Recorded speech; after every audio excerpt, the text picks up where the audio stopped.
Coming up on this week's episode of the Real Lives podcast.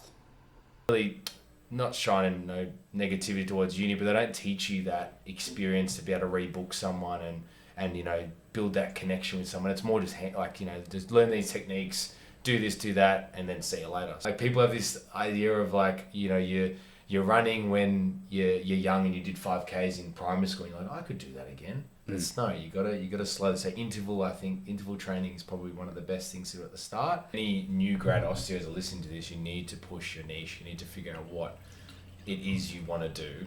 So I think once I get an injury, straight away it's like I'm not diagnosing myself because I know I won't listen to myself. Like everything takes time, and that's goes back to everything that I said at the start. You're dealing with people that have pain, but try to get them to buy into the rehab and the strength is like really tough. On this week's episode of the Real Lives podcast, I have on the wonderful, the great Osteo with Will. Will is an osteopath from Melbourne, and on this, I've worked with Will over the past year of being in Melbourne, and Will is absolutely fucking great. Really great guy, really knowledgeable, and we have a conversation about dealing with injuries, building his business as an osteopath, how he transitioned from university to the actual hands-on field of osteopathy, dealing with clients, to then we get on a conversation about running. We get into the best tips for beginners who are getting into running, the shoes that you're wearing, everything like that. We even talk about my knee injury, which he was a massive help with in the build up to that, so huge thanks to him. I hope you enjoy this episode with Will. Will, also, I apologise. I have no idea how to say your second name, so I'm just going to pretend that's not there, and we'll call you Osteo with Will. You can find all his links down in the description below, so enjoy this episode with him, and I will see you next week for another episode. I'd always want to do interviews while running. Yeah, that would be fucking like a running interview. I like them because when you're running, I don't know, your mind, it works better. It works better 100%. when you're chill. Yeah. You're just going through that euphoricness and you're just like, this is nice. Yeah, maybe the first 5 minutes are a bit I don't know what to do, and then after that because it flows into a conversation, doesn't it? But then the thing is how do you record it? Do you do it the guys on Instagram where they're constantly like that? All you have to do is plug your mics, and then your phone goes in your pocket. No, I mean the video. Oh, you wouldn't even have video. You wouldn't do video. Podcast. Oh, that'd be pretty sick. sick. It'd just be literally a podcast. Yeah, that'd be pretty cool. Yeah. He's a bit puffed out, but it's funny. Yeah, it'd be good. Imagine doing one of them during a tempo session though. It wouldn't be a tempo. It'd be like a long, slow run. A couple hours or something like that. Yeah. But so we'll start off with let's just explain who you are and what you do. Yeah. So just give a brief overview of what your job is, what your role is, and then sort of the run club as well. Yeah, so my name's Krithararis. I've been an osteopath for just over 4 years now. I'm now a director, so I started my own clinic this year, which is really exciting. And also this year started the Run Club, which is based in Maribyrnong, along the river, looking to eventually expand into 2 days and start to get it a bit more, I guess, inclusive for weekends and stuff, so the tradies can come. So just trying to build the community. So tie that in with osteo and just push my passion for running. It's good fun. Because obviously you have got a massive passion for, well, not just running but fitness in general. Because you play AFL footy, and you try to, and then obviously you train in the gym yourself and stuff. So I think an important part to start with, especially when you're working in that sort of industry, is what is your philosophy behind what you do in terms of you get some people who focus on specific things, but what is your ideal route to go down, and how do you sort of push yourself to be better in that? Yeah, it took time. Early days with my footy, I was very gym dominant. I didn't really focus too much on running. I'm like, I'm running in footy, that's enough. But as I've gotten older and learned more about the body and osteo and that sort of thing, the importance of doing the running and then complementing it with gym and sort of having that nice balance between. So typically, you'll do your push-pull session, to look good. Yeah. And then, your overall strength sessions with your core and your legs and that sort of thing for more complementary to running. So you sort of tie that in through your week, 3 days, and then 3 to 4 days of running, I think is really ideal. But it's just all about having that balance. If you want to be a good runner, you need to have that strength. And if you want to be, a good overall athlete, you have to do both. Simple as that. Yeah. Yeah, it's like, because most people don't want to be elite athletes, so you don't need to be running 5, 6, 7 days a week. No. So it's like, go and have fun, go and run and have fun, and then go to the gym so you can complement the running, but also look good, which is what everyone wants to do. Like, let's be honest, it's why everyone starts at the gym. Yeah. And then it's like whatever you then do on the side of it, like like I was doing jiu-jitsu and stuff, and it's like you just have to find the balance where you can do all the things you enjoy to do, especially if you want to be an active person. That's it. Yeah. No, I think. Especially like you said, having fun. Like, and if you're constantly getting injured, it's never going to be fun. No. As you would. Literally. You would past a year. Hence why my knee's like a fucking balloon now. Yeah. So and that's it. Like, obviously you do a lot of strength, but you're just unfortunate. But for people that are constantly getting injured and you want to keep doing it and you want to do other things, then having that balance is really important. Yeah. Yeah, it's massive. So why that osteopath route? What made you want to take that at uni? Yeah. I always wanted to do something to help people. Like, it first of all I wanted to be a PE teacher. Yeah. Which I still do, but one day. And then, I don't know, I obviously had my fair share of injuries coming through the ranks as a footy player. So I saw physios, chiros. I never saw an osteo, so I only saw the physio and chiros. And it wasn't until my mum actually introduced me to an osteo that she worked at the clinic in Nim in Hawthorne. And he was an awesome guy. Like, he's like, yeah, come observe. I was like 15. I was like, yeah, I'll come in. And just watching and seeing how he sort of managed the patients and the patient's feedback, he sort of stepped out of the room like, oh, what do you think? And they're like, he's amazing. I'm just like, wow, like, this guy's full changing this person's life, Yeah. So from then on in, I did a few more days with him on and off, and I'm like, you know what? I want to be an osteo. So I tried really hard. I didn't actually get into osteo straight away. Year 12, I didn't exactly try too hard, but I did a sort of external route and got into it a year later. And then, haven't looked back since. It's been great. Yeah. So you said there, obviously, there's like, you'd seen physios, chiros, but then you're an osteo. So just give a brief overview of what the differences are between the three. Yeah. Well, my understanding, like, obviously it's biased, I'm an osteo. But, physios, because they can work in hospitals, they really focus a lot on rehab. And they're masters at rehab. But these days, once again, very holistic. They're very hands-on too. So it depends who you see. Chiropractors, generally from the spine. So they're spinal focused, a lot of adjustments and things like that. Whereas I like to think that osteo sits somewhere in the middle, depending on who you are. You can be sort of hybrid. You can do a bit of hands-on, a bit of rehab. And you just essentially cater to the patient. So if the patient needs to move more, you'd obviously favour more rehab. If the patient's generally just tight and stiff and they need some work done, you do more hands-on. So it's just catering to the patient. That's sort of my understanding of it. Yeah. How hard of an industry is it to get into? Look, it's tough in the sense of, the uni work's tough. You got to do a lot of anatomy. That's really a bit of a shock to the system. And then once you get into the world of osteo and you sort of start at a clinic, it's a really tough because you've got to, because they don't really, not shining no negativity towards uni, but they don't teach you that experience to be able to rebook someone and build that connection with someone. It's more just just learn these techniques, do this, do that, and then see you later. So you've got to sort of be able to connect with the patient, be able to rebook them, and then build a client list. So it was pretty bloody difficult, and a lot of people do struggle with it. So yeah, it's tough, but once you find your feet and you sort of find your niche, I think you can develop into a pretty amazing osteo. Yeah, the hardest part, because it's the same with like being a PT and stuff, is the rebooking people. Like if people go, I'm going away on holiday, there's probably like a 60-70% chance that they're not going to come back when they get back. So what do you sort of do to make them want to come back, rather than you guys having to message them later, that they're then messaging you like, oh, I'm back now, can I book in with you this week or next week, what have you? It's a really bloody good question. Look, the biggest thing I really want to do and what I like to, obviously I don't really, they come in with a back injury, whatever. The biggest thing is you want to make an impact on their life. So whether it is changing their lifestyle, whether it is getting them confidence to go for a run, go to gym. So you're trying to impact their life in a positive way, to, you know, build that trust. Yeah.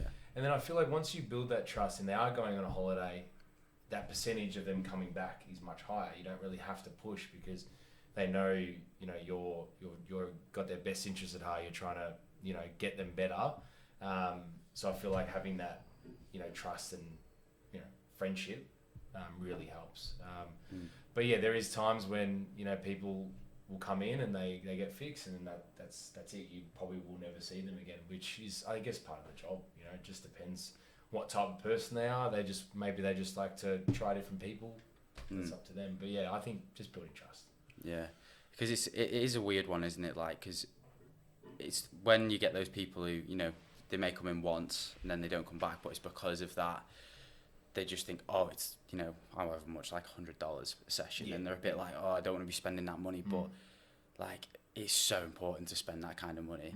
Well, especially if you're doing, like, you know, you're running 4 or 5 days a week and stuff. Yeah. You have to be spending that money, because you can't just be putting all your money into the, like, all the gear and then not looking after the actual engine that's keeping it running, you know what I mean? Well, that's, like, I wish everyone had that mindset, you know. But yeah, it's a thing, like, you know, I can get through it. And it's not until people start breaking down into the real injury, not the prior, I think people go, oh, shit, I need to do something about this. So yeah, it's also our job as well to educate people. You know, explain that, you know, you're running this much, you're doing this much, you know, you've got to give back to your body, whether it doesn't have to be just be osteo or chiro or physio. You know, it's the cold plunges, the stretching, you know, the rehab, the strength stuff. So yeah, education is important, but yeah, it's tough. It's tough to sell that sometimes, you know. So how do you manage to educate someone in a 45-minute session, like, to the point where they're then, it's in their head that they're coming back because they, you know, they need to be looking after themselves? Well, I think, like I said, establish that trust at the start. Explain, like, obviously try your best to diagnose. Like, obviously we don't have X-ray vision to be like, it's exactly this muscle, but you diagnose to the best of your abilities, and then you explain how that diagnosis works, what it is, what it's affecting, how it's affecting. That way the patient understands, because if they don't understand, they're just like, oh yeah, sprained rib, like they just don't really know. And then you tie that in with treatment. Obviously you want them to feel good, so you touch them, you move their joints around, you fix what needs to be fixed, you needle, you cut, whatever you need to do.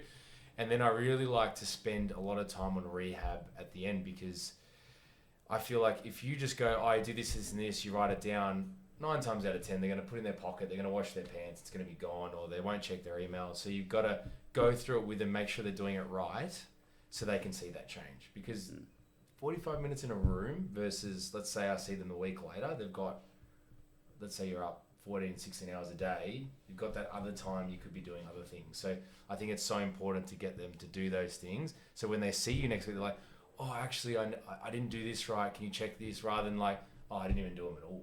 You know what I mean? So that's how you can maximize using that 45 minutes to an hour, whatever it is, to get them to sort of see a change. And not just the hands-on, you know, like it's outside the room. Yeah. So which do you prefer doing then? Do you prefer being the hands-on in the room, you know, doing like sort of the massage therapy, cupping, dry needling, what have you, or do you prefer the in-gym rehab work? Yeah. Well, look, ideally, I think the rehab work is amazing, but people love to be treated. Yeah. Like, you know, it feels good. It helps. So I think, yeah, it's a juggle. I love treating. Like, I'm very hands-on. So, you know, needling is like one of my favorite things to do, because I see that has the biggest change. But there is a time where I'd love to work with people, especially in the running realm, to get them doing, you know, strength stuff with me to get them ultimately better. I think that would be amazing. But, you know, still love the both until these hands break down. I think it'll lean to one side. Yeah, I remember you saying there was someone who you worked with and they had to take time off because they ended up with tendinopathy, I think, was it? Yeah. Like, so what are you doing for yourself where you're able to actually continue doing the work? Because, like, obviously for people who don't know, it's a lot of, like, you're working a lot of muscles that you would never usually use, but you're doing it 9 hours a day, 5 days a week, sort of thing. Well, it's an adjustment to begin with. Like with anything, you start running, you're gonna be sore. But yeah, I like the elbows and the the tennis elbow, the golfer's elbow, that sort of thing creeps up, and it's just your tendons not used to the load. So I think the more you do it, the better, of course. But a lot of weird finger exercises, a lot of forearm exercise in gym. When I used to do it when I was young, I'm like, what is this even doing? What is these forearm?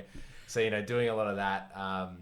Grip strength's really important. So, and I think another thing as well, technique, like doing extra courses that teach you how to actually do it properly. When you're reinforcing with the elbow, not just sort of dropping your shoulder and it's like jarring your shoulder. Get your other hand up, really try and help your body out, lean into it, those sort of things. Obviously, if the patient can handle your elbow, you'll always choose your elbow to use. That way, you can help your body in the long run. I couldn't. I like. Because obviously the way I am, I'd probably end up out of work for 6 months. Works is whatever.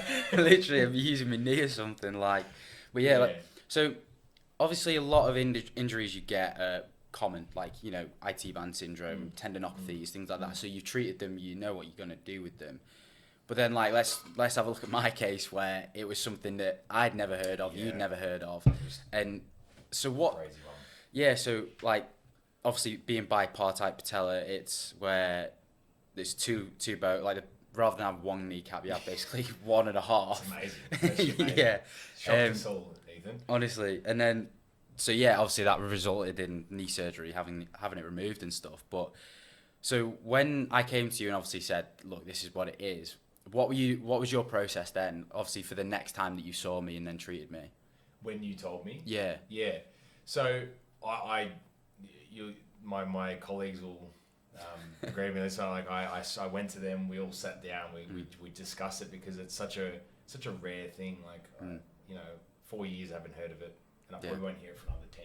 Probably not. Maybe not even. So we scrambled. I got an old video of you whilst at Run Club of you running to zoom in and see how your knees hitting and where we can sort of load. And we sort of went that adductor route, which is the inner leg muscles, and we really tried to hone on that because you're quite a active person, so you're already doing a lot.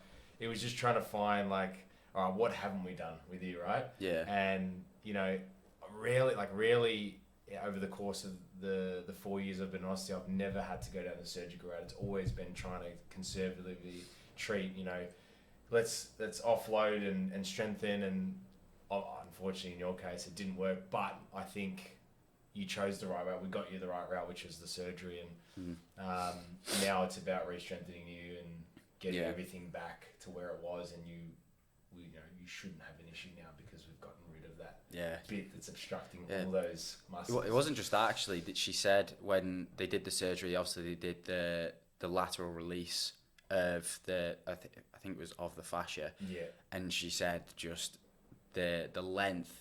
It was Really? allowed to gain, Wow. as a result, because it was so tight. But what she said, That's amazing. she said that when they went in and did the arthroscopy, essentially they found wear and tear on the top of the tibia, and she thinks it was a result of essentially because that structure on the outside of the knee becomes so tight because the bone had just been constantly rubbing on it.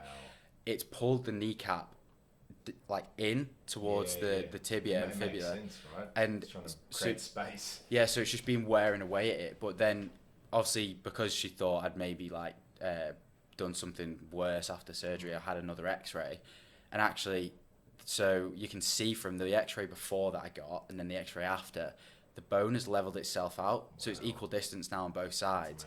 Compared to before, where on that outer side it was sort of right down against the other structures, which is it's crazy. So it's one of those things, isn't it, where you really always want to avoid surgery, but it'd say in my case, I just absolutely need it. When it was medically necessary and we did everything, and you got all the scans and you got all the advice, I think you chose the right route.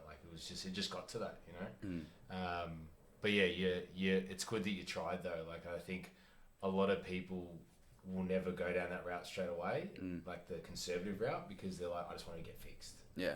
And more often than not, they get the surgery and then the pain comes back because they haven't addressed the issue. They're just weak. Yeah. So I think with you having that knowledge, you'll re-strengthen. I think it's the best route.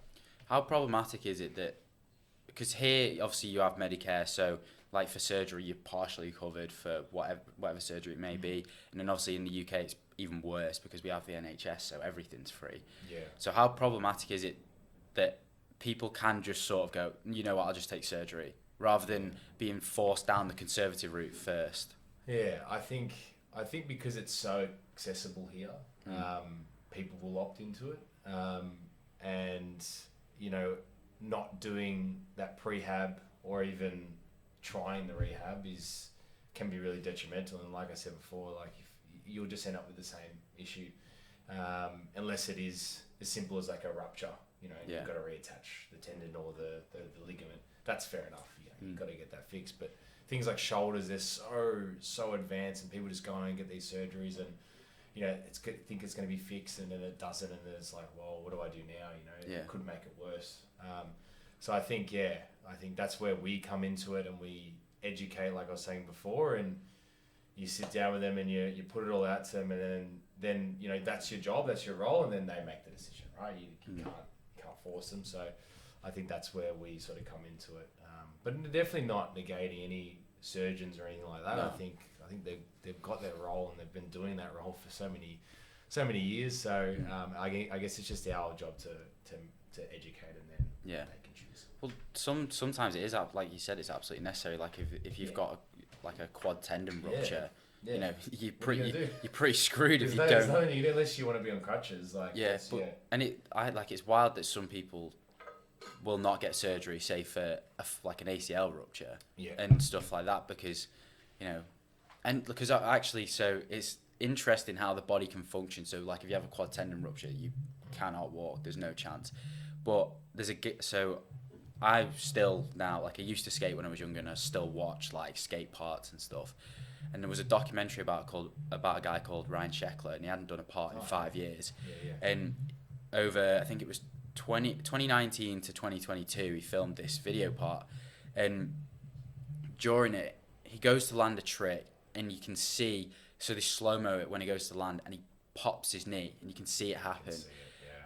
And he still goes back. Like, this trick is like, the guy's taking a solid like 15-foot jump in the air, landing on a bank, like straight down, like the impact, and he managed to get up, went back, did it again, landed it. So even after he's popped his knee, and then it was a couple of weeks later, so he was still going out, like landing tricks and stuff.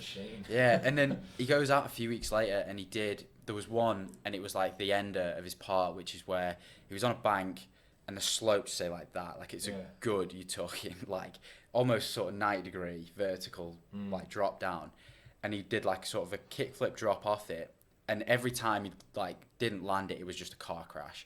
And you could see on one where his knee just caved, and obviously because there was no ACL in the first place, everything just went, and he was out then for, I think it was a year, like just wasn't able to get back to it. Yeah, and it's like, but it's crazy how the body can still function on some, like even though an ACL is a massive injury, it can still function somewhat on that.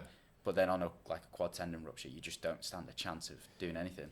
It's true. And well, speaking about ACLs, like there's a lot of research going out there, but they're saying not to do it, and it's all dependent on what injury you've got.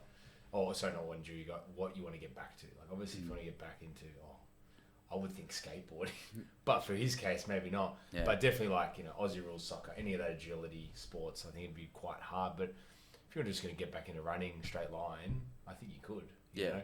But yeah, quadricep tendon, different story, because it's like the union between a bunch of muscles, and it'd be pretty tough. You'd have to grow like an extra IT. I don't know. You'd have to like somehow grow across the knee to function. But yeah, it is really interesting.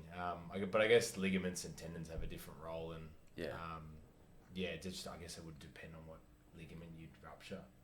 It's quite scary because obviously I thought it was possible that I had ruptured the quad tendon because I could not activate my quad, and that was the scariest thing. Was like, just like I couldn't. Every time I stepped on that leg, it's that inability to stabilize, and you don't realize how important it is just to be able to activate slightly to be able to stabilize when walking.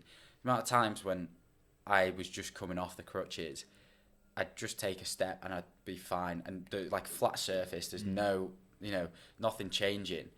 And I'd do, like, my leg would just collapse. Yeah. Like, because it just wasn't used to it. And it's like, honestly, it's crazy that, the body has all these structures that allow us to function in a way that we think is just normal and like... Yeah, we take it for granted, don't we? Yeah, absolutely do. And then, like, obviously when you can't activate your quad and you realise how important it is, you sort of shit yourself a bit. Well, I guess it takes injuries for us to realise, right? A simple ankle sprain, you feel like you literally can't, you feel like you've snapped your ankle. Oh, it's awful. And then 3 days later, you'll be like, where's it gone? Yeah.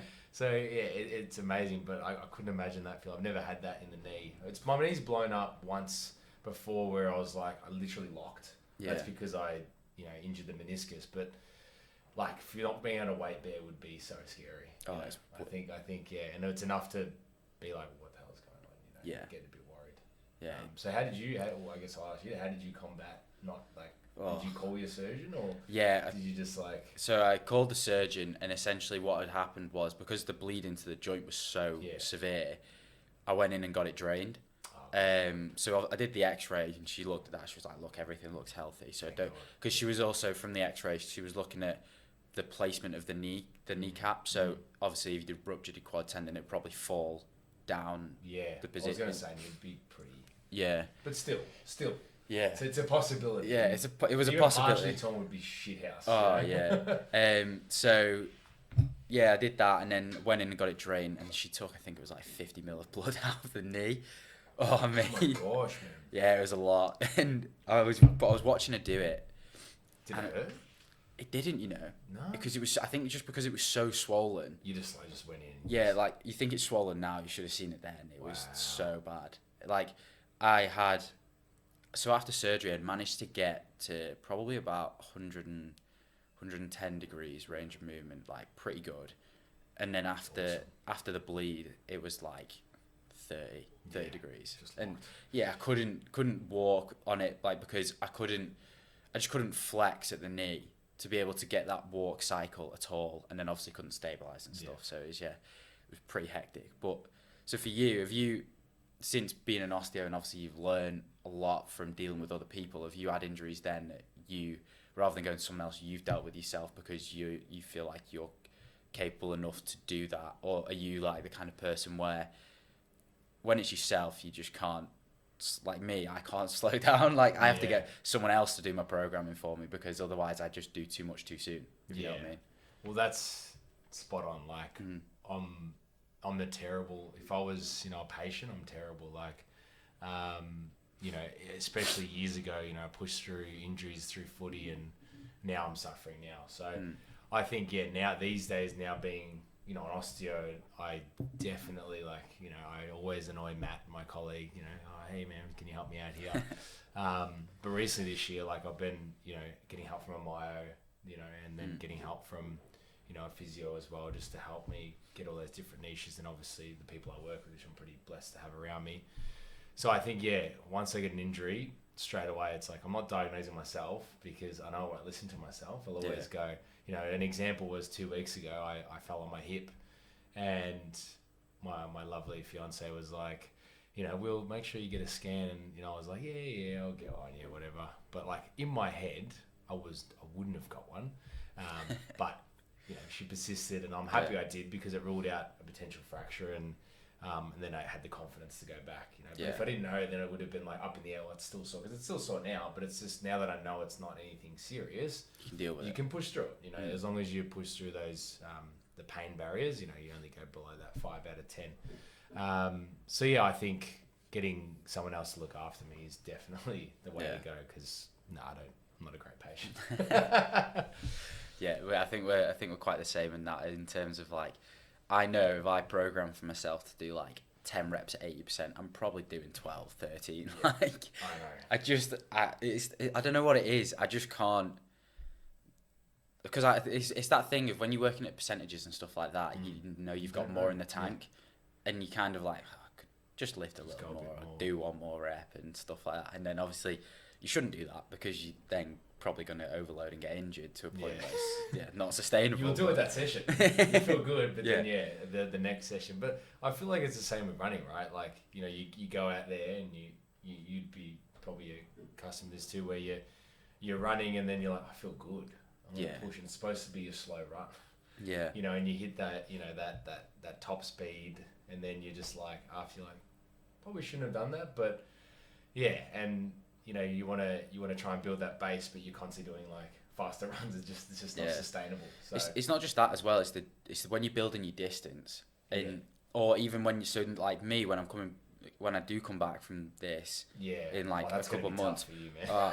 because like I used to run like 13, 14 miles and like actually find it comfortable, and now I'm like 10 minutes, like 1 minute run, 1 minute walk. What's going on here? Yeah. It's just I don't know.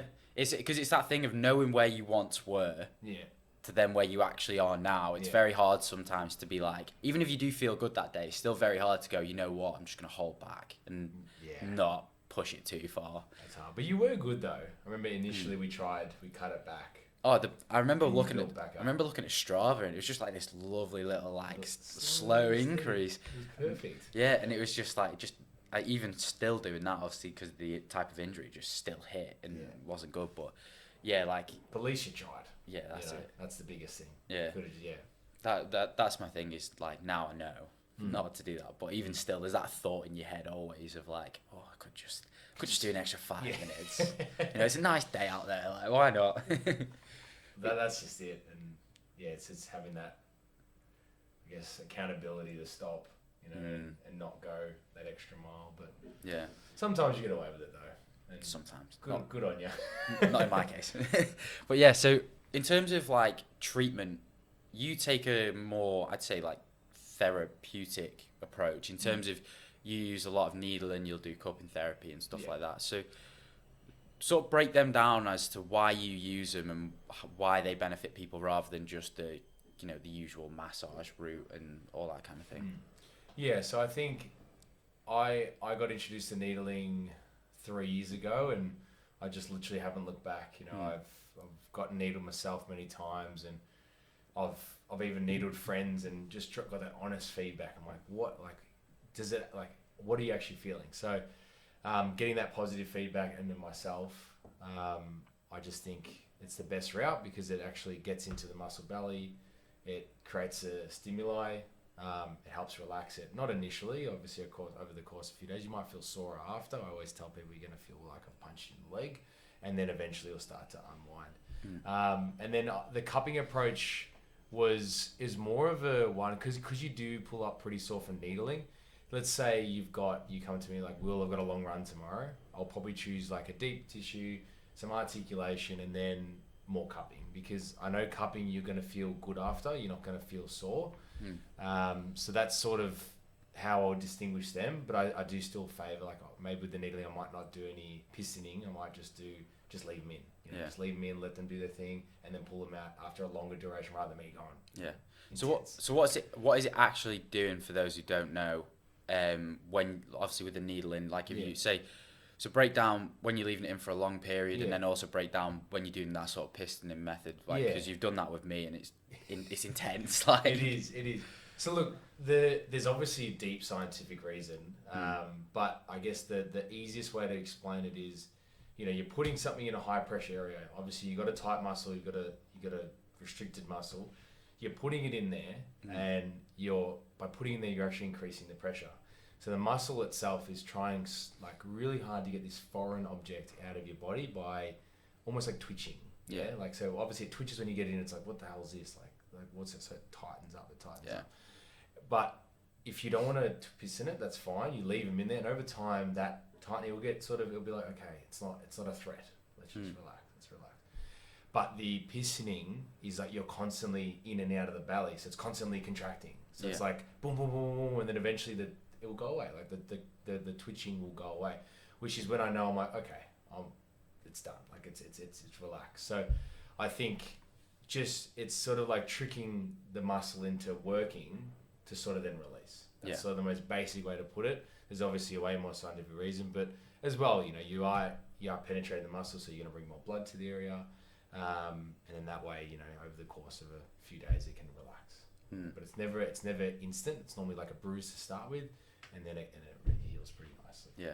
And then so for the cupping therapy as well, what are we promoting there? What's sort of going on with that?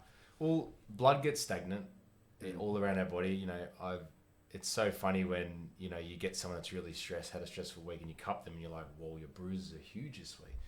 And then a week later, they're like, "I've had a good week, and there's no bruises." So I think blood gets really stagnant. You're using the pressure from the cup to draw the bad blood to the surface, and then over the course of the days when it's healing, it's like slowly draining. And then there's the wet cupping. I don't do wet cupping, but that's obviously bringing the blood out. Yeah, I've seen that a few times, and it's a bit. I don't know, it's a bit intense. It's a bit intense, but my partner actually just got it recently, and it was fine. It was all just left with a couple of little cuts. But yeah, that's obviously bringing it out and physically instead of bringing it to the surface and then just leaving it. So what's the benefit of bringing it out rather than just bringing it to the surface? Well, stagnant blood, old blood, whatever you want to call it, it's just there, and sometimes it stays there and it restricts and causes tension and that sort of thing. So by actually bringing it out, you're helping bring more blood and replenish it rather than sort of leaving it there and just festering, especially if you're not super active and you're not moving your body, not circulating your body. A lot of it can get really stagnant. So I think using the actual cuts and then bringing it out, it's actually physically bringing it out. Well, I've never done it though. I can't really speak too much about it, but that's why I would use, say, pre-competition, if you're in like a heavy week of footy or heavy week of running, you want to get as much new blood and much toxins out and then get you back. Yeah. There, so that's that kind of treatment. Say someone's coming in, they've got a footy match on a Saturday, they're coming in on on a Wednesday. What are you gonna do with them? Say they've got tight hamstrings, and they're like, look, I've got this game, this big game. What? Which will be probably the next few weeks as finals. Yeah. Well, I guess tight ham massive in footy, but always lower back. You look at the lower back, it's gonna be angry as. So I'd always start there. The hips as well. It's quite an agile, so you're always stabilizing through your glutes. So yeah, I'd always work through the glutes, and whether it is the combination with the needling in the glutes with the mobilization after, then I'd reassess hammy, how's your hammies feel?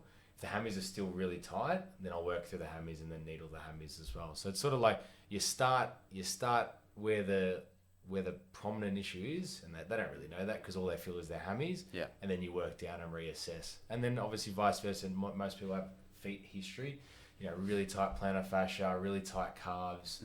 So you'd start from the ground up. So you're just sort of looking around the body to sort of see where the patterns are, and then work towards the alarming issue, which is sometimes the hammies are a bit tight, but it could be elsewhere. I want to go back there to obviously you said about the feet issues, because I think that's a huge, especially now, it's a huge problem for people. Especially in sport though, because you look at the shape of boots. It's impossible to find. Yeah. Was it you shared a video of what a baby's foot looks like, and how it can, if you put your finger on a baby's foot, they can actually sort of grip the finger, and it's and it's crazy how, because we like a certain style of trainer or a certain style of boot to wear, we then create this sort of very narrow toe box, which then reshapes the foot and remolds it. I remember when I was a kid and people used to go on about bunions, and you used to think, oh, it's just a thing that people get. It's actually it's not though. Just stop wearing shit shoes. Actually wear shoes that allow your feet to move and breathe, sort of thing. Well, that's literally only the last few years I've noticed that, because I myself, all through juniors, seniors, I've been wearing those pointy shoes. So this year and last year I've been copying a lot of flack from the boys because my shoes are really big, right? Yeah. And they're like, mate, flipper feet. I'm just like, man, trust me, my toes feel great in these feet. I can get movement because I've got my toe issues, and getting that extra space is just so comfortable. And when I take my boot off, it doesn't feel like I'm taking this whatever, this the most tightest thing off. So it's actually, can I actually breathe? So I think it's a big thing, and I've only recently started looking into it. But I think toe and feet strength is so important, because you think about it, if we compress our feet in these small narrow shoes, we're not getting any any movement or any ability to strengthen your feet. So they just become really weak, and then you load your Achilles, calf. It just goes up the chain. So I think it's hard. You got to sort of baby step it, but if you can start to do some sort of, I call it toe play and things like that, which I've learned from very good physios and podiatrists previously, that, you know, getting your feet moving and getting awareness of your feet is like so important. Like so important. I spend like, because obviously I had foot surgery, like 3 years ago now, and because of that, they said to me, they said I wouldn't regain the range of movement in my big toe. I was like, nah, fuck that. I was like, I will. Yeah, what's going on there? Yeah, so afterwards I started researching, like, obviously barefoot shoes and what the benefit of them is. I remember wearing them at first and I was like, this is intense. This is very, very intense. And I started doing a lot of, like, now it's a habit now that I'll just sit there, I'll just spread my toes and just hold them there for like 30 seconds and stuff. And it's amazing. You know, working obviously the big toe and then working the other 4 toes as you can, and just constantly moving them. And yeah, like I think it was within 6 months, I had full range back in the big toe, which is massively important. Like you don't realize it unless you lose it, that like it makes it hard to walk, sort of thing. But yeah, I would never, like, I've got a pair of Adidas Stan Smiths downstairs. I wear them like once every couple of months because they're just so tight, and like my feet are now accustomed to having like that wider toe box and that ability to freely move around and stuff like that. I agree. And like when I wear runners now, sometimes they're just, because they're so stiff, I find it so hard to deal with it, because my foot, like, it just becomes so tight so quickly. If that makes sense. Yeah. Well, that's like, you wear the Adidas, right? They got the carbon plate in them, so they've got the carbon plate. No, not the Boston 10s. No. Anyway, whatever it is, but yeah, like they're stiff, obviously, to help you run longer. You know, you use the more, you know, stronger, efficient muscles rather than sort of smashing your feet. So that's sort of the way they are designed. But yeah, I think you're 100% right. Like runners, you know, I'm still transitioning into a more neutral / minimal shoe, but it's just takes a lot of time, and you gotta drip, like I said, drip feed yourself. But yeah, it's like runners are still, you know, like you said, Stan Smiths. I've got Air Maxes at home. Like, still.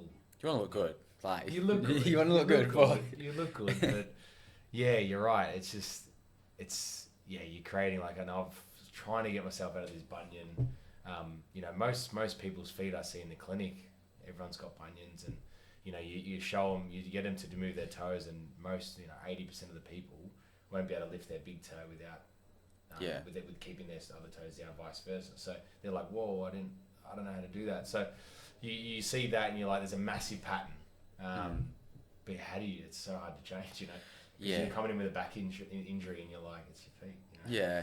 Yeah. That's the thing, isn't it? It's trying to get people to understand it. Like, just because you get pain in the back doesn't mean it's actually stemming from the back. The source, like, a lot of the time it is the feet. Yeah. And yeah, it's crazy that people, like, it's because we're in a culture now where, like, wearing obviously nice shoes, but then the nice shoes come at the cost of, like, you know, a massive heel rise. The shoes are stiff, you know, the toe box is narrow, so we lose that strength in the foot. And then, like, my granddad will not walk around the house without shoes on, and I'm like, really? Yeah, he's like, my feet get painful quick, and I'm like, well, because they're in a cast all the time. Exactly. And that was the thing for me, was realizing that most shoes that you're wearing are like a cast. And if you, like, so I've got a pair of those, like, you know, like flipper feet shoes, you know, the barefoot shoes. The best shoes. Oh yeah, like, and you can literally roll them up or twist them and do anything with them, and then you get fit in your shoe. Yeah, literally. Get them in your shoe. Yeah, and then, like, obviously you pick up a Stan Smith and the thing's like a brick, and you're like, oh, no wonder people's feet feel that shit, sort of thing, you know. Look, the shoes still, like, the really rigid shoes have their place, right? When people are injured, and it gets you through a race and stuff. But I think the quicker you can address your feet, you know, instability and strength, I think you're gonna win. You're gonna win in the long run. But yeah, I've been doing it for a year now, and I'm still slowly transitioning. So it takes time. That's another thing you gotta warn people. You're not gonna see results. No. Probably for you know, you think I'm 27 years, or 26 years, I haven't done anything about it. Now I'm starting. So it's going to take a long time to get those changes. So you have to tell people that. Yeah. That's why I drop out. That's why people don't buy into it. Cause it's hard. My big thing was I did a hike up Snowdon in the UK, which is like, I think it's the tallest mountain in the UK, and I did it in the barefoot shoes. Did you? Yeah, and it's like, amazing. and it felt fine, but at that point I was like, shit, I've done a decent job of this sort of thing. And it was like, because I remember at the start I would like step on a rock and I'd be like, oh, it doesn't feel good. And then most of this hike was like, you know, uneven rocks which were unstable and that sort of stuff, and just felt fine. Like, and but it's that thing, isn't it? Like, that took me a year and a half, 2 years to get to that point, to be able to do that. It's not a case of like you put them on and you can just go and do it, because you'll be in fucking pain pretty quickly. And it's like, obviously then it's like pushing it onto everything else. So like with my knee, it's like, I know now I can do, like went to the gym this morning, terminal knee extensions. Like, I'm at the stage where I can now do them, and like I've started doing some hamstring strengthening and stuff like that, and I'm at a point where I can do that, and it's like understanding I can do that now, but don't push past that yet until it feels comfortable, and then maybe test in a couple of weeks and then do something else. But yeah, it's that people have to realize that you can't have everything within, you know, a couple of days. It takes 6 months, a year kind of thing. Yeah, but that's a rare, like 2 years and doing a hike. I think that's a credit to you. You know, like, I don't think that many people could do that, and I think that's more like you pushing through it as well.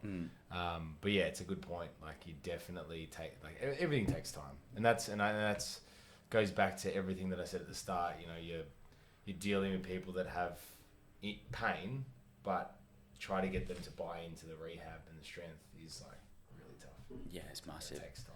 So, obviously, you said you're now the director of your own clinic. Yeah. From starting out, when you're obviously building your client base and stuff like that, how did you get yourself to that point where you felt that you were comfortable doing that? Because obviously when you started, you were basically starting from almost scratch near enough, because you moved suburbs and stuff like that. So how did you feel making that transition into that sort of role? Yeah, like it was more internal. Like the books, in terms of like the bookings, would say that I was ready, but internally I needed to feel ready. Like, I needed to believe in myself. And I think my current business partner, like, she gave me that belief. You know, she pushed me, and, you know, like, pushed me to like believe in myself and work on, you know, the business side of things, and become ready. Because I think, you know, you could be the busiest person ever, and you could be the most, you know, it could be bringing in all the money, but if you're not ready, like, it could potentially go to shit. Yeah. So I had to truly believe in myself to take that step. And then now that I've taken it, it's like, shit, why didn't I do this years ago? You know what I mean? But I think that just comes down to belief, and now, like, no matter what, I'm gonna give it all the effort in the world. And I feel like if you put effort into something, it's gonna succeed. So I know if I'm putting in the effort, it's gonna succeed. That's sort of how I transitioned. It wasn't like, oh, I hit 100 people a week. Not that I do, but I'm just saying, like, there's a number, and then I'm like, okay, I'm ready. It was more like an internal battle. Like, I can do this, you know. Like, it was like that, and it helped. Like, obviously my partner as well. Everyone had their influence, but it wasn't until I, you know, believed in it. So yeah, it really helps. That's the thing, isn't it? A lot of stuff, like, it took me, probably 3 years to actually start doing a podcast. Because, like, just it's that fear of failure, fear of judgment, fear of, like, just everything goes through your head. Like, I don't know if I can do this. Is it going to be too much work? And then I did my first one, and it was shit. Like, I did it with a mate of mine, and it was That's all right. It was fucking awful. It never went out, and I still have it somewhere. I think you should post it. Oh, mate, no chance. Lots of pauses. No, it's not that. I just interrupting, and there was and there was not a real flow to the conversation. But then I was like, oh, that was really shit. It was really shit. And I went away for a week, didn't do anything with it. And I was like, right, I need to rewatch it. And I just took notes of like, this is where this went wrong. This is why this was shit. This is why this was bad. And yeah, then it did a few more. And it got better over time. And there's certain things that you, like, in conversation, you never notice it. But then when you watch yourself back, you notice you have certain words that you throw in sentences for no reason. Yeah. And fillers. Yeah. And it's getting to grips with that. And then I was like, and the worst bit was like posting the first one, because I was like, oh shit, what are people going to think? What are they thinking of me? Yeah. And I did it, and then I was like, I literally couldn't care. And then like now, like you've done like 50. It's getting now it's like 38, I think now. There you go. But yeah, it's like, and it's probably the same with you, where like when you were like, I want to have my own clinic, it was probably that like, oh shit, what are people you got, like, you know, if it fails, what are people going to think? Yeah.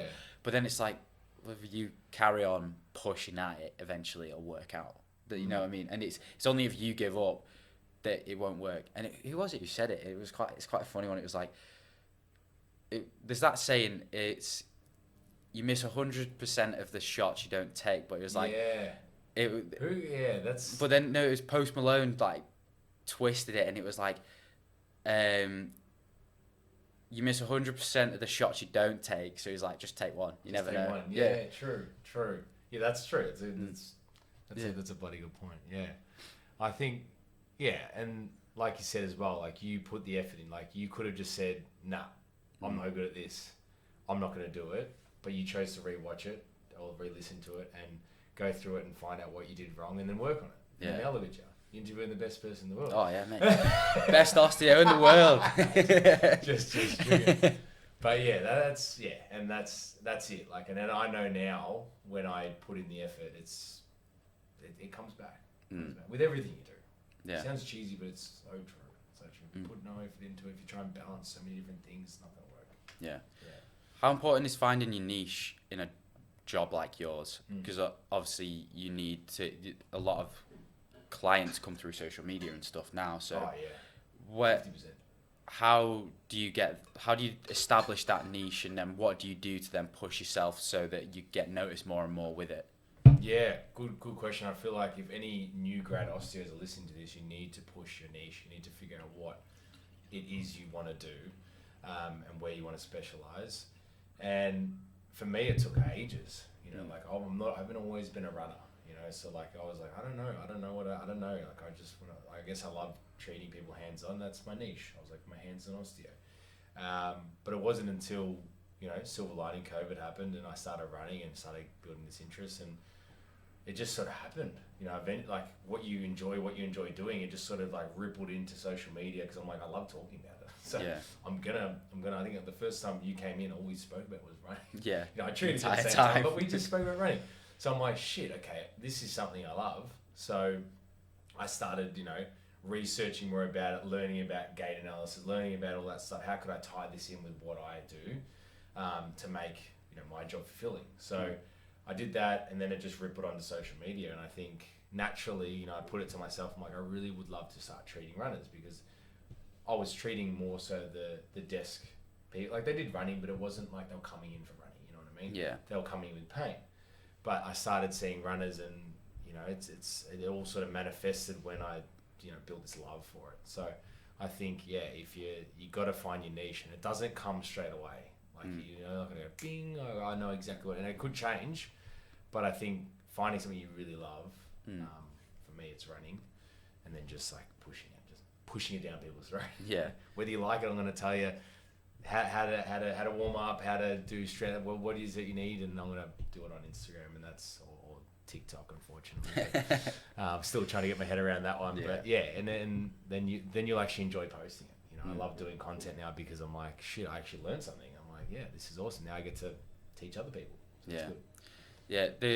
So how did you find that transition into the sort of content creation side of it as well? Because obviously it's not something that when you go to university to be an osteo, they don't tell you that. These days, this is all you need to like actually build a client base. So, because it's such a tough thing, especially because there's millions of people who are putting videos out. So what are you doing now? Because I've obviously seen in the past year, seen how your content has actually evolved and it's gotten a lot more informative rather than just like, you know, a video of someone on a bed. And, yeah. So what have you done to sort of make yourself stand out in that aspect of it as well? Yeah, good question. So I think the biggest thing for me is, you know, being on Instagram, being a consumer on Instagram, watching, you know, you see a lot of things, right? But the one thing that I wanted it to be genuine. I know, like, it sounds again cheesy, but like genuine content that I know that works. I've done it myself. Yeah. So I'm not just giving exercise out with like, you know, just like, yeah, try this, you know, like just do that.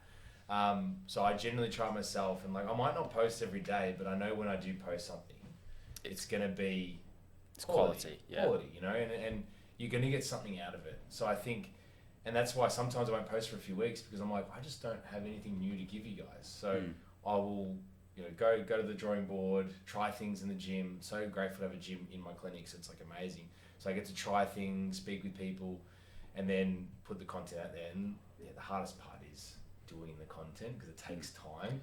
And then, as we know, we're all time poor, so you got to try and make the time, film it, and then edit it somehow. But I guess the more you do it, the better it becomes. But yeah, you're right. Like, no one told me that you'd have to be posting once a week. And I remember when my now business partner said, "Oh, we'll get to work on your Instagram," and I'm like, "What do you mean? Like, I thought I just put a photo of myself and that's it. Like, people see me." But yeah, and then like you said, it's evolved, and now I actually enjoy it. So that's good. The first video you did, how many takes was it? And how long did it take to edit it? Oh, mate, it was one of my old friends. I had to keep deleting old stuff to try and fit this content on there. But yeah, so bloody many. It's just, yeah, and you want it to be perfect, but then you realize you're like, no one's really like, you know, the ums you try and like, okay, I said 50 times in that, but really, you know, who cares? Who cares? Like, just get it out there, and then naturally you'll get better.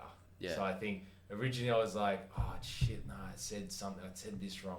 But to be honest, like, really, everyone's just seeing what the general video is, and then they take something out of it, not like what you're really in depth saying. So I think naturally you just sort of get over it. I noticed as well, because people have such a short attention span. So when I started editing videos for Instagram, what I was doing was not necessarily watching how podcast clips are edited. I'm watching like travel videos and look at how many cuts.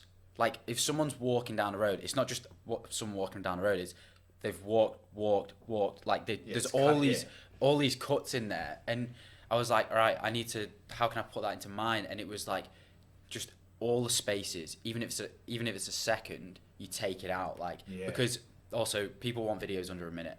Like, and it's that kind of thing. Hard. And then it's also like, how can I get the value out of this? Like, so something we've spoken about, like in this, like, say I take it, I'm like, how can I get the value out of whatever you've just said into a minute, and also make it look good, and all the transitions look, and it's just like, it's a whole sport in itself trying to do it. It is, and it's always evolving. You know, once upon a time, Instagram just wanted 10-second videos. Yeah. But now I feel like it's so good now, because people actually are happy with a minute. Yeah. Which is, I think, enough time. So the way I combated it was, all right, I'm going to show you the exercise, but I'm going to have a voiceover in the back. So, because I can't talk whilst exercise, it's really hard. Yeah. So you can explain it, but then show it. Yeah. So you're hitting all areas, and you can do that. But yeah, you're right. It's tricky. It's tricky, and it was such a, you know, clusterfuck. Yeah. At the start, you know, like you're scavenging, you're trying to, and then, you know, you're posting things. You're like, what does that even, like, that post, like, what does it even mean? Like, it doesn't even show anything. So I think hopefully we keep evolving this way, so then people can get more out of content rather than just you know, a video of me running. Like, I did a podcast. It was my first solo one probably about 3 months ago, and I did it on, because obviously, like, my PhD is in gender affirming hormones and sports performance. So I was like, I'll do one on trans women in sport and talk about the debate. So I basically used the paper that I had published and went through all the research, and now went through like history of trans athletes in sport, and you know, how it affects aerobic performance, like how it affects blood markers, strength, like went through all these different things. I edited it. It took me about a week, because obviously I was talking about one paper, I'd put be putting the paper in there so you can see it, and then I was like getting all the links for them, and Yes. I've still got it sat there, and I'm like, I want to put it out, but then I'm like, if I say something slightly off in it, then I'll get ridiculed. And it was like, I'm still toying with it now as to whether or not to put it out, because it's like, it's an informative video in terms of like what the debate is, and for people who don't understand it, it really, like, I just really broken it down into simple terms, because research, like, you get someone who's general population to read a research paper, they don't stand a chance. No. It's all jargon. So, yeah, and it was like, I'm still sat there now, I'm like, do I put it out, do I not? And it's like, it's that thing, isn't it, when you first edited stuff where it's just you, it's so hard to see the actual value in it, because you're constantly critiquing yourself and how you've said this thing, or you should have said that better, or this better. Yeah. I think you should post it today. Bloody hell, mate. Well, I feel like you've done the work, you know, like, even if some words or your summary is different to others. Yeah. I guess that's the beauty of social media, like, everyone's got a voice, but there's also a lot of people putting on things without any research at all. Yeah. So you've got that to, you know, compete with. So, I think do it. Yeah. Well, these episodes, because I've filmed, 5 in the past month, so they're going to go out, I think, from the end of this month, and then once a week from there. So I'm debating whether to put that one first and just then go from there, because obviously then there's 6. Yeah. But yeah, like, it's one of those things, like, because obviously the area that it's in, It is, yeah. Like, it's very sensitive, yeah. you go through Twitter, or like the sort of trans people in sport Twitter, oh my god, you just ridicule on, and it's like, can you really be bothered with that, you know? Yeah. That's a tricky question. Yeah. I can see why, but you've done the hard work, though. Yeah, that's true. And you spent the time giving you some research up to what you want out of it. Yeah. So, Run Club. Why did you start a run club, and what has it brought to you as a result of that? Yeah, so it wasn't, Run Club was never in my vision. It wasn't until I went to a run club in South Yarra called Run South Yarra, and the community vibe that they brought was just amazing. Like, people were just like coming out of their skin, like people that have never been in social groups ever, like, started meeting and talking and then running, you know, it was amazing. The only reason why, I was torn, because I was like, it's just so far, you know, and then I tried to look for something in the West, and I was like, what's in the West? You got Run WST in Williamstown, which is a great run club, but it still wasn't where I was, and I was like, shit, what do I do here? And I thought about it, and another thing, I'm just like, you know what? I didn't even go through those steps of do I believe it or whatever. I just was like, you know what? I want to start a community. I want to start something. And the opportunity came, and I was like, let's do it. Like, let's go. Like, I was trying to hunt for someone to do it with, and I'm like, you know what? I'm just going to do it myself, you know? Yeah. And the first day, obviously the first day was nerve wracking, you know, all my patients and then just friends supported me. So it was like, it was a false sense, and I was just like, okay, now just try and slowly get into it, and then slowly it sort of built a small little community, which is really nice, and hopefully we can expand, and, you know, on a weekend or something, like I was saying, that we could be a bit more inclusive. But yeah, I think it was never in the vision, but it just sort of came about, and it's been sick. It's been really cool. Yeah, because I obviously went to the first one, and it was like, I don't know, because if I was to start something like that, my thought would be like, what if no one turns up? But there was a fair few people at the first one. Like I said, friends and patients and friends. You're our friend now. But of course, I sat there and I was like, is anyone going to come? Yeah. You know, and I know my partner, she's always there. She's always, if anyone's going to come, she'll come. She's like, oh, I'm here. I'm like, yeah, I know. But yeah, there's that innate fear, but I don't know, you try, and like you said, you put effort into it, and it goes well. And like, I think once Saturdays come about and people can actually, it's like very accessible. I think being a Monday morning is like the toughest day of the week. No one wants to do anything on a Monday. No. But to see how many people are coming is like a credit to them. Like, they're all giving it a go. It'd be nice though now, like going forward, obviously the weather's just getting so much better. Like, I checked last night, I'm like, oh my god, it's over 10 degrees. Yeah. Like, I wore a t-shirt today, right? And I was like, who am I? So I think the weather does help. But to be honest, like the events do as well. Yeah, there's a lot of events throughout the year through winter. Yeah. Because it's the best time to do events because you're not overheating. So I think people were really diligent. So that really helped to get it to keep going. Yeah, the one event I want to do over here is the Great Ocean Road Marathon. Yeah, man. That looks good because it was on my birthday last year. Oh, you got. And I was like, I would love to do that. So like, when I've been home, because I come back here around like the 1st of November. So hopefully by then my knee's gonna be in a place where like I can start building to run again. Like I can get on the bike now, which is good. Yeah. So from there it's like just building, and then want to get into some events in the next like year and stuff because I fucking miss running so much. Yeah. I think Great Ocean Road run, that's in everyone's. But it's a bloody tough run. Oh, yeah. My good friend did it and he smashed it, but like he said it was like super hard. So very hilly and beautiful, but very hilly and very hard. So that'll be a good one. I'll do it with you, man. Oh, man, have to. We'll have a birthday bash. Great Ocean Road. What a great way to spend your birthday. Yeah, like because obviously the weather's gone so nice the past couple of days. I'm actually regretting going home because obviously at home they're going into winter now, and I'm like, what degrees is it there now? To be fair, it's hotter than here at the minute. Oh, still hot. Okay, so it's still okay. Yeah, but like, and within 2 weeks it'll be like 8 degrees. It drops that quick, does it? Yeah, it drops. Wow. It drops off big time, and it's like, I just can't be bothered with this shit weather for so long. Oh, that's tough. But you got to do it. Yeah, because that was the thing as well. Like obviously, I said I was debating whether or not to come back and stuff. But then like, I was with my mate the other night, and we were like, "How good is the summer going to be?" I was like, "Yeah, it's going to be good." I was like, have to. Go for it every year. Yeah. And I feel like it's gonna I don't know. I don't know too much about the season, but everyone keeps saying it's gonna be a hot summer. So hoping because last year was a bit delayed. You lot moan about this. You lot moan about your summer last year. I was like, that was a fucking best really? summer. Yeah, because it was maybe so. I'm just a sook. Because like back home, our summer is literally you have like a week of like 30 odd, and then the rest of it's like 20, 21, maybe it creeps up to 25, 26. Yeah, but like it'll rain a lot. Like if we get a week of like over 30, you're guaranteed a week of like throwing it down. And like here, like it rains, but it rains for like 10 minutes and it's done. Whereas at home, it rains all the time. Like it doesn't stop all day. Like here, you can go. I have a different perception on it. Yeah, like here, if I get up here and I'm like, oh, it's raining, I'm like, probably stop in about an hour or two. Be fine, I can go out after. Whereas at home, if I get up and it's raining, I'm like, all right, I'm done. Day's done. Can't do anything. Like.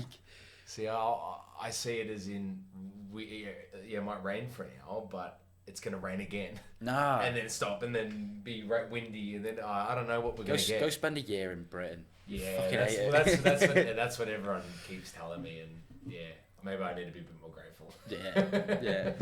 No, but so what's the future sort of look like for you? Obviously, you've recently started this clinic, like it's within the past 6 months sort of thing, isn't it? Yeah, so, very new. Yeah, so what does sort of the next year look like for you? Yeah. What are you planning on doing?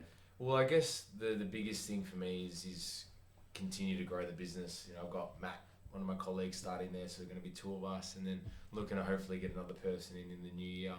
So I guess expanding in that sense, growing the business and creating a bit of a vibe in Maidstone, which is where it is. And then, with running, whether I play footy next year, that's still up in the air. We got into a granny again, so I'm like, oh my gosh, it happened again. I'm like, it always sucks me back in, but obviously push running to a new level. Like I really want to do another marathon, and then grow the run club as well. So I think it's just about expanding what I'm already doing and just keep learning, keep growing. Whether I'm going to inspire people in the way that's just we'll see how that goes. But yeah, just keep growing and keep learning. Yeah. That's the biggest 2 things. Before we end, I want to do a little bit of like a sort of myth busters for running. Let's go. So like, let's do it. So like, do people need carbon fiber plated shoes? Carbon plated shoe, like the insert? Yeah, so like the Nike Vapor flies and Alpha flies and stuff like that. They look bloody awesome though. They look good. You don't know, you don't need them. That you don't. Yeah, it might enhance. It does. I think it definitely does enhance. Like the Alpha flies. I don't think they're fully. Anyway, I'm not too into the whole shoes, but I definitely think it helps, but you don't need it. Yeah. You don't need it. I'll go back, and I did run Melbourne. I saw it. He would have been 60 plus. He was wearing barefoot shoes and he was smashing me. I was like, you don't need them. Yeah. You don't. I'm in my Alpha Flies thinking I'm the best. And this guy just cruises past me like nothing. Yeah. You know? So you don't need them. No. Yeah, they look good. They look great. great. You definitely They look don't great. need them, yeah. But I need them. Yeah. I need them for confidence. Yeah, I need them for my bung feet, yeah. It's like wearing your Oakley sunglasses. They add 10 miles an hour. Yeah, so like, 100%. as soon as you got your Alpha Flies, your Oakleys on, you're taking 10 minutes off your marathon time easy. Like, don't even need the training. Yeah. So for people who are getting into running as beginners, what 5 things would you suggest they do in terms of like a pair of shoes they would get, like nutrition, like in terms of how to structure their training? What would you recommend? I think the best thing, so shoes you I don't know, it's sort of, my mind's changed, but what I think still is relevant is getting your gait assessed by Athlete's Foot or the running company, one of those two. Running company is really good. So I'd go there, they assess you and they put you on the right shoe for you. And the good thing is they've got a guarantee, so if it doesn't work for you, you can give them back, and you can try again. So that's a good one, getting fitted. And then the next one is obviously start slow, like we said. Don't kill yourself. Yeah. Like people have this idea of like, you're running when you're young and you did 5Ks in primary school and you're like, I could do that again. But it's no, you gotta slow. So I think interval training is probably one of the best things to do at the start. Nutrition, like I don't really bounce too much on nutrition because I've only done a short little glimpse of it. But I think hydration, if anything, hydration is so important, decrease, caffeine and all those, things that are going to get you dehydrated, and then continue like to drink lots of water. That way you're feeling good. But the only bit of food advice I could give is when you are about to run, you'd obviously just the old school method, like give it 2 hours, like don't eat just before you no, I need to smash it. So I think that's a good little advice. And then if you are going to get into running, start some form of weights training. So whether it is, just some basic body weight stuff or isometric stuff, because you can do it at home. You don't need a gym for it.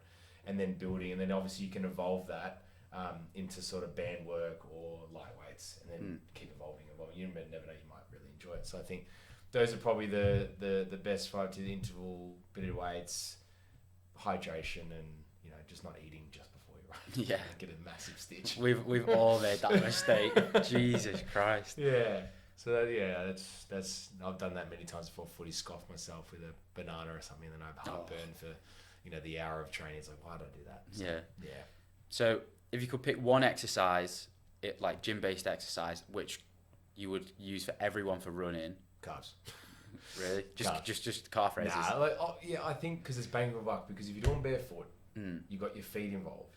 Yeah. And then everyone's got a wall at home, so we can use a wall to lean up against and then lift, so you can actually train the Achilles and calf and the calf complex.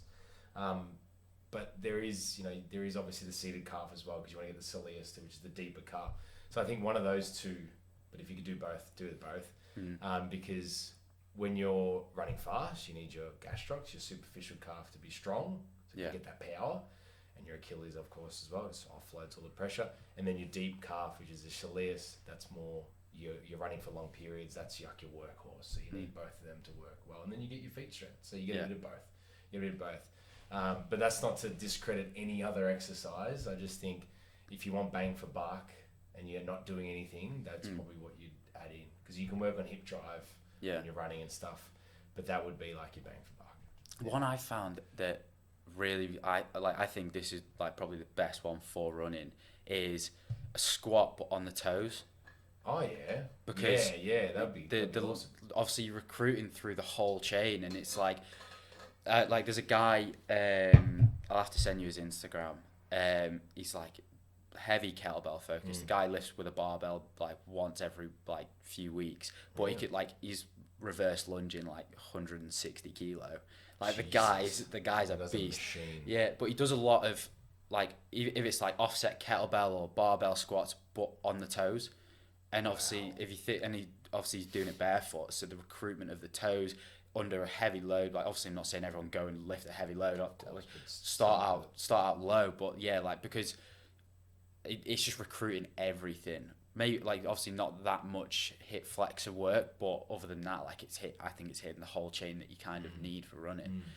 100%. But the only thing that is it's difficult. Like, yeah, it's difficult. If you're thinking of like Gen Pop starting to run, yeah, that's hard. That's hard. Like I would even find that pretty tough. So, whilst it is amazing, it's not for everyone. Got to cater to it. We can't all be athletes. Yeah. So that would be cool. But yeah, calf work. Yeah. So if you could train one of the two, which would it be? Triple flexion or triple extension? Because I've got an opinion on this, and I'm big on it, but I want to hear yours. Far out, that's tough, man. Yeah. I feel like they're both amazing. Because flexion gets neglected a lot. Yeah, and it does, but so does extent. Like. It just depends. It depends who, like, what you're doing, like, day to day. Like, for me, I do a lot of extension work because I'm refining my strengths. But yeah, you're right. Flexion, yeah, it's a tricky one. I don't know. It's a good one. Yeah. I think. Let's say in terms for running, of just for running, based on what injuries we see and stuff like that, which would you say is more important? Yeah, I see most, I do give out a lot of extension stuff, but then lately I've been pushing to more the flexion stuff. So I think the chronic injuries is more like a lack of flexion, I would say. And then, your more acute ones would be the extension, but it's hard to say which one would be more important. Yeah. I think if you can balance both. Yeah. Can I say that? Yeah. I'll give you that. Take a cop out. Go I on. don't know. It was. I've never thought of it. Like, because when someone comes in, you find instabilities, and you might give a bit of both. You know? But yeah, I'd love to hear your take on it. What are you thinking? I'm massive for triple flexion, especially for those who are highly trained. Yeah. Because I can guarantee they do not work the tib anterior and they do not work hip flexors. No. So no way. If it's Gen Pop, I would take your cop out of I'll do both. Yeah. But for someone who's highly trained or like even they've been training for 6 months, I can guarantee they've not done anything flexion based. So and because if you think as well, like we always focus on the extension phase, the triple extension. But then we're neglecting the fact that actually to run, you've got to be able to have that cycle of bringing into triple flexion before the landing, and then that's how obviously you flow. So it's like, and a lot of people who run hip flexor injuries, a lot of people who run get shin splints because they've not got that strength in that flexion phase. I don't think anyway. Yeah. And yeah, I think a tib raise or even like cable hip flexion, massive. They're huge for runners and stuff. 100%, 100%. And I think hip flexion, like you tell someone, they're like, what? Yeah. Like, what do you mean? What do you mean lift kettlebell and drive your knee up? Like it blows people's mind. And yeah, the tib raise as well. And because they freaking hurt. So people are like, screw this shit. I think you're 100% right. And I guess in my sense, I haven't really worked with. Well, I'm beginning to, but I'm only sort of starting to work with those people that really want to go to that next level. So you can do that stuff with them and they love it. They're like, give me more, more. Whereas, the more common injuries, you go, all right, let's just strengthen your car, let's just strengthen your hamstrings and stuff. So yeah, it's a good one though. I think that's a good way to look at it. I think, you're right. Like those things get often forgotten. Yeah. I think, you should definitely train. Yeah. Sorry for the cop out. Sorry, I'll allow it. Trying to be a balance. Yeah. Well, no, I've obviously I don't want to keep you much longer. We've been going for an hour and 20 already, so it's like. Hey, I'm here all day, mate. Let's go. But yeah, I'll ask you one final question. It's one that I ask everyone who comes on, and that's how would you like to be remembered? That's a great question as well. You're really good at this, mate. I would just like to be remembered. I don't know, just having an impact on your life, like a positive impact. Like Like if someone's, if I retire or, whatever happens to me, it's like, that Will guy was, he did this for me. It doesn't have to be like he was positive as this. It's just like he had an impact. Yeah. Like have an impact on someone. I think that's what's really important. Doesn't matter what it is. Yeah. Having an impact on someone. Amazing. So where can people find you, or like on Instagram and stuff? Like obviously I'll put the links down below, but if you just want to say where people can find you in that. Yeah. So Instagram, TikTok, Osteo with Will is my name. Then we've got our Alpha Sportsman page, which is like for all our clinics. But yeah, that's where you can find me. Run West. I couldn't get the actual Run West, so I had to go Run West. Yeah. Go E. So that's where you can find the Run Club as well.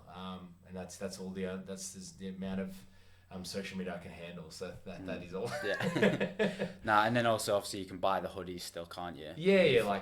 There's not much. There's only small sizes left and big sizes. So like all the middle in between ones are gone, but. I'm looking to hopefully get some t-shirts for summer, so that'll be cool. Mega. All right, nice one for coming on, mate. Appreciate it. That was fun. Thank you for watching that episode with Will. Absolutely amazing guy. I really appreciate him for coming in and doing this. We did it a while ago, actually just after I'd had knee surgery, so I just started walking at that point. So yeah, he's been a great help with that, and he's just a really knowledgeable and insightful guy into the industry that he works in, and also building things like Run West, building your own run club from scratch. I remember when he was starting it out and he was a bit nervous to do it, and now it's a massive success. So props to him for that. You can find all his links down in the description below, so go follow him on Instagram and anywhere that you can, and I will see you next week for another episode. P.S. Please, can everyone go like, subscribe, comment, all that shit, because only 1% of you subscribe to the podcast out of everyone that watches, which is shit. So let's get that number up a little bit, just a little bit, that's all I'm asking. So yeah, thank you very much, and I'll see you next week for another episode. Peace.